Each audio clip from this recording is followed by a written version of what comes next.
सभी शिक्षक साथियों को मेरा नमस्कार। साथियों, आपका एक बार फिर से स्वागत है आपके ही अपने YouTube चैनल टेक्निकल माथ साहब में। साथियों, आज इस वीडियो में हम बात करने वाले हैं समृद्ध कार्यक्रम की, कि इस समृद्ध कार्यक्रम को हमें अपनी कक्षाओं में कैसे लागू करना है, कैसे हमें इसका क्रियान्वयन करना है अपनी कक्षाओं में। आज हम बात करेंगे स्तर 3 की, जो कि कक्षा 5 के लिए है। हम इसको पीछे से शुरू करते हैं, कक्षा 5 से हम शुरू करेंगे, फिर हम कक्षा 4 के लिए बात करेंगे, फिर हम कक्षा 1, 2, 3 के लिए बात करेंगे। तो आप वीडियो को लास्ट तक ज़रूर देखें। साथियों, अगर आप समृद्ध कार्यक्रम को अपनी कक्षा में लागू करना चाहते हैं और वाकई में सीखना चाहते हैं तो वीडियो को लास्ट तक ज़रूर देखें। और अगर आपको हमारी वीडियो पसंद आए तो लाइक करें, कमेंट करें जो भी आपको लग रहा हो वीडियो के बारे में, और शेयर भी करें जिससे हमारे दूसरे शिक्षक साथी भी लाभान्वित हो सकें।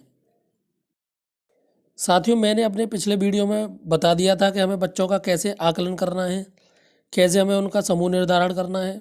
कक्षा 5 में 3 समूह बनेंगे, स्तर 1, स्तर 2 और स्तर 3 के 3 समूह बनेंगे। तो आज हम देखेंगे इस वीडियो में कि हमें साप्ताहिक कार्य योजना कैसे बनानी है, हमें कैसे कार्य करना है। यहाँ पर जो दिया गया है आकलन टूल निर्देश, बेस लाइन और एंड लाइन, हम इसको देख लेते हैं। बच्चे एक लंबे समय के बाद स्कूल आ रहे होंगे, इसीलिए यह आवश्यक है कि आकलन से पहले कुछ समय सहज वातावरण निर्माण में लगाया जाए। आप यहाँ पर ये समझ लें कि जैसे बच्चे स्कूल में आ रहे हैं तो आपको पहले दिन ही बच्चों का आकलन नहीं करना है। थोड़ा सा बच्चों को कहानी, कविता, इस तरीके का माहौल देना है जिससे बच्चे घुल मिल जाएं, क्योंकि बच्चे काफ़ी दिनों के बाद स्कूल आ रहे हैं। सवालों के चयन में विविधता का ध्यान रखा जाए जिससे जरूरी दक्षताओं व उपदक्षताओं का आकलन किया जा सके और इसके अनुसार शिक्षक अपनी शिक्षण योजना बना सके। शिक्षक इस आकलन को ब्लैक बोर्ड पर प्रश्न लिखकर सरलता से कर पाएंगे। तो आप इस प्रश्नों को ब्लैक बोर्ड पर भी लिख सकते हैं। अब इसके बाद क्या होगा, यह टूल बच्चों को समूह में उनके स्तर अनुसार विभाजित करने में मदद करेगा। जब आप आकलन करोगे तभी आप बच्चों को उनके समूहों के अनुसार विभाजित कर पाओगे। स्तर 1 में कुल 5 प्रश्न, स्तर 2 में 5 प्रश्न और स्तर 3 में 5 प्रश्न। तो यहाँ पर अभी हमें ध्यानाकर्षण वाला काम नहीं करना है कि हमें 15 प्रश्न बनाने हैं जिसमें 10 ऑब्जेक्टिव टाइप होंगे, 5 सब्जेक्टिव टाइप होंगे, वो अभी नहीं करना है हमको। अभी हमें केवल समृद्ध कार्यक्रम के अंतर्गत ही हमें बच्चों को पढ़ाना है। तो अब यहाँ पर हम आकलन कर लेंगे, उसके बाद बच्चों का समूह निर्धारण कर लेंगे, उसके बाद फिर हमें साप्ताहिक कार्य योजना बनानी है, वो हम आगे इस वीडियो में देखने वाले हैं। अब कक्षा वार टूल का उपयोग कैसे करना है आपको। कक्षा 1 और 2 बेसलाइन आकलन नहीं किया जाएगा।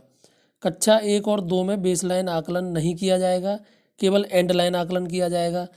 कक्षा 3 और 4 में बच्चे स्तर 1 और 2 के सभी प्रश्नों को करेंगे।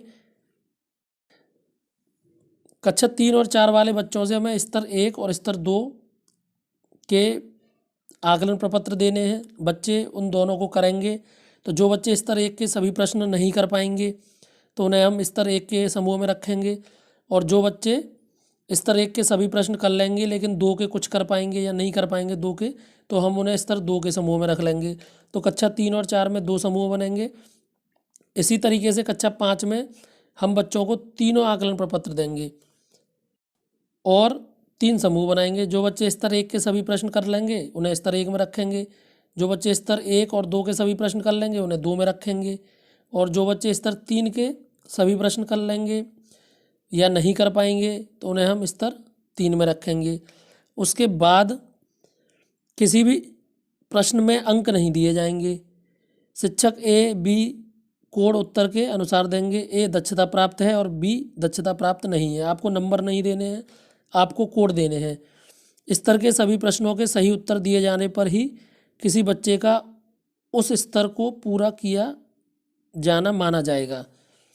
अगर बच्चा 5 प्रश्नों को हल कर लेता है, सभी प्रश्नों को हल कर लेता है, तभी हम ये मानेंगे उसने उस स्तर को पूरा कर लिया है।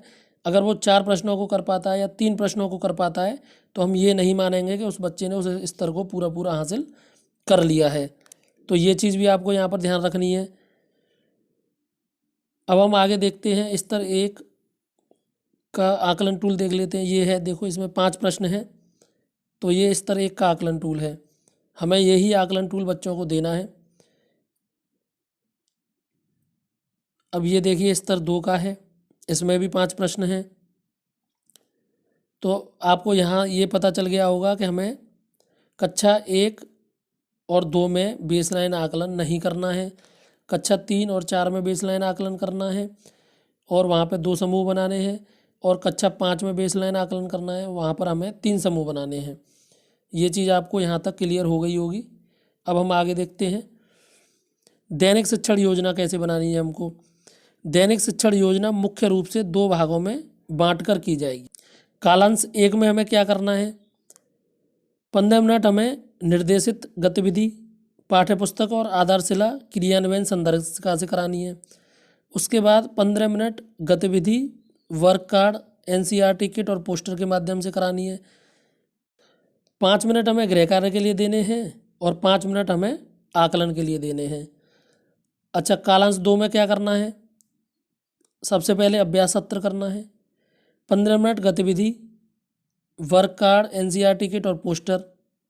अब जो कालांश 2 है वो हमारा अभ्यास सत्र है, गतिविधि करनी है, 15 मिनट हमें कक्षा कार्य और कार्यपत्रक, 5 मिनट गृह कार्य और 5 मिनट आकलन। अभ्यास सत्र के दौरान कक्षा कार्य का कार्यपत्रक के माध्यम से न्यूनतम 15 मिनट के लिए लिखित कार्य आवश्यक रूप से कराई जाएगी। बच्चों को प्रोजेक्ट कार्य भी दिए जाएंगे जिससे कि अभिभावकों की और समुदाय की सक्रिय भागीदारी हो सके। अब देखो उदाहरण प्रोजेक्ट कार्य का क्या है, बच्चों के सीखने सिखाने की प्रक्रिया में अभिभावक व समुदाय को भागीदार बनाना। उद्देश्य क्या है, बच्चों के पूर्व ज्ञान को जोड़ते हुए कक्षा में सीखी गई अवधारणाओं को अपने परिवेश में उपयोग करना। दैनिक जीवन समस्या समाधान व अभ्यास कार्य। अब आगे देखिए, ये कार्य लगभग हमको 2 महीने तक करना है।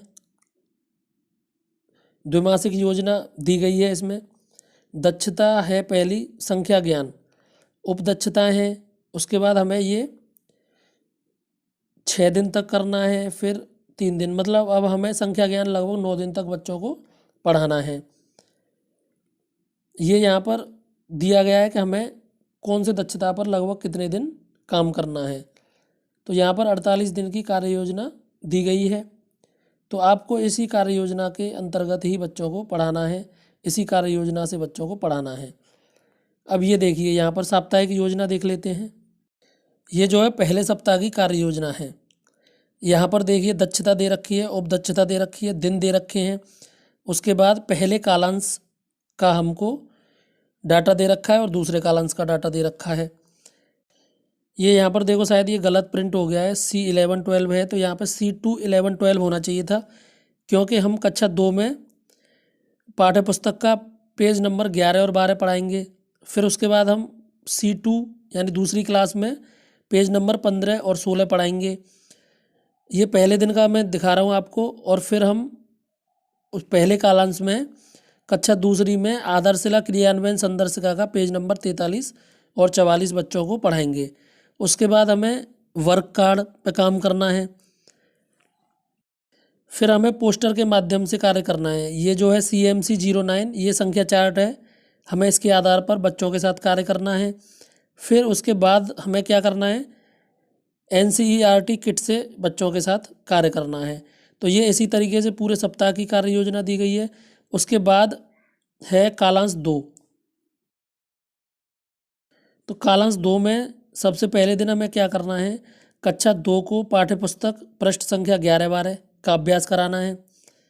फिर कार्यपुस्तिका पृष्ठ संख्या 15-16 का कराना है। उसके बाद आधारशिला क्रियान्वयन संदर्शिका का पेज नंबर 44 और 45 का अभ्यास कराना है।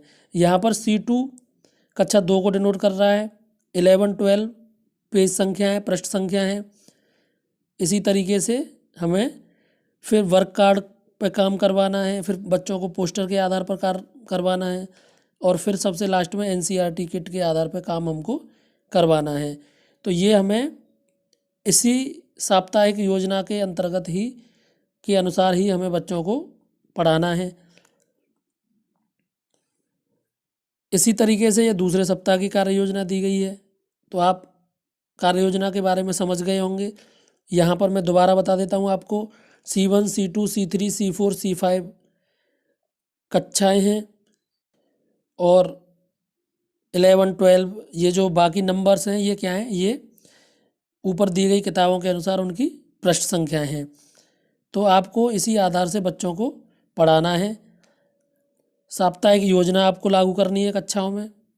इसी तरीके से आपका पूरा 8 सप्ताह का ये कार्यक्रम है, ये आपको अपने हिसाब से लागू करना है। यहाँ पर देखिए लक्षित उपदक्षताओं का विवरण दे रखा है।